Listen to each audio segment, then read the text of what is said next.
अस्सलाम वालेकुम जी, कैसे हैं आप सब लोग। उम्मीद करती हूँ कि सब ठीक ठाक होंगे। बच्चों की तरबियत के टोटके।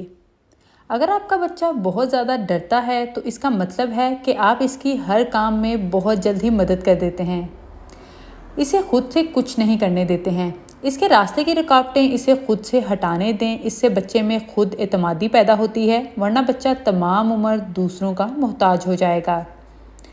बच्चों को मारने पीटने से गुरेज कीजिए। माँ बाप की मारपीट खौफ और डर पैदा करती है, ज़हनी और जिस्मानी तौर पर कमज़ोर कर देती है, बच्चों को झगड़ालू और तशद्दुद पसंद बना देती है। बच्चों की तारीफ़ करें। तारीफ़ बच्चों का एक ताकतवर ज़रिया है। ये बच्चों की सलाहियतों को बाहर निकालने का एक अहम तरीका है। जब वालिदैन की तरफ से इनके बच्चों की तारीफ़ की जाती है तो बच्चे फ़ख्र महसूस करते हैं और जिस काम पर तारीफ़ की जाए इसको ज़्यादा दिलचस्पी से और बेहतर अंदाज में करने की कोशिश करते हैं। बच्चों को ज़्यादा वक्त तन्हा मत छोड़ें। आजकल बच्चों को हम अलग कमरा, कंप्यूटर और मोबाइल जैसी सहूलियात देकर इनसे गाफिल हो जाते हैं। ये कतईन गलत है। बच्चों पर गैर महसूस तौर पर नज़र रखें और ख़ास तौर पर इन्हें अपने कमरे का दरवाज़ा बंद करके बैठने मत दें, क्योंकि तन्हाई शैतानी ख्यालात को जन्म देती है, जिससे बच्चों में मनफी ख्यालात जन्म लेते हैं और वो गलत सरगर्मियों का शिकार होने लगते हैं। अगर आपके बच्चे में खुद एतमादी की कमी है तो इसका मतलब ये है कि आप इसकी हौसला अफजाई नहीं करते।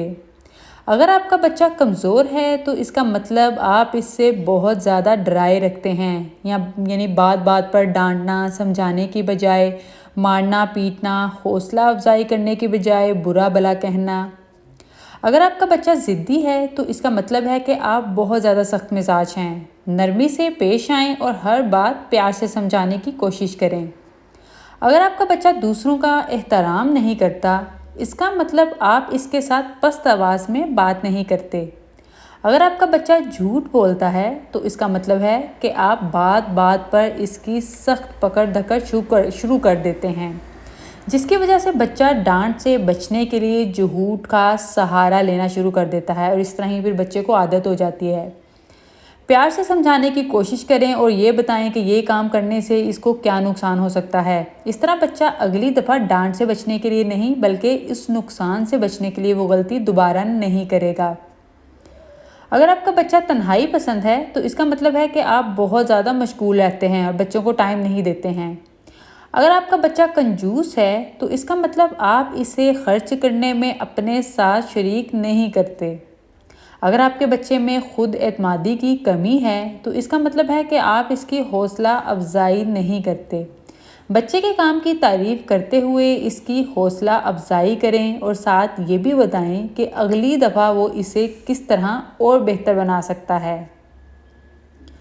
शुरू में पढ़ाते हुए बच्चे की तारीफ़ और हौसला अफजाई करें और जब वो इसकी तरफ राग़िब हो जाए तो अच्छे और बुरे की तमीज़ सिखाने की कोशिश करें और सख्ती सिर्फ ज़रूरत पड़ने पर करें। बच्चे को हुनर सिखाने की कोशिश करें। अगर हुनरमंद होगा तो हालात जैसे भी हों अपने हुनर से काम ले सकेगा, किसी के आगे हाथ नहीं फैलाने पड़ेंगे। इसके अलावा अपने बच्चों के साथ आप फ्रेंडशिप करें और जो दौर आजकल चल रहा है इसमें आप जो है बच्चों को मारपीट करके या सख्ती से इनकी अच्छी तरबियत नहीं कर सकते हैं। इस तरह से बच्चे बागी हो जाते हैं।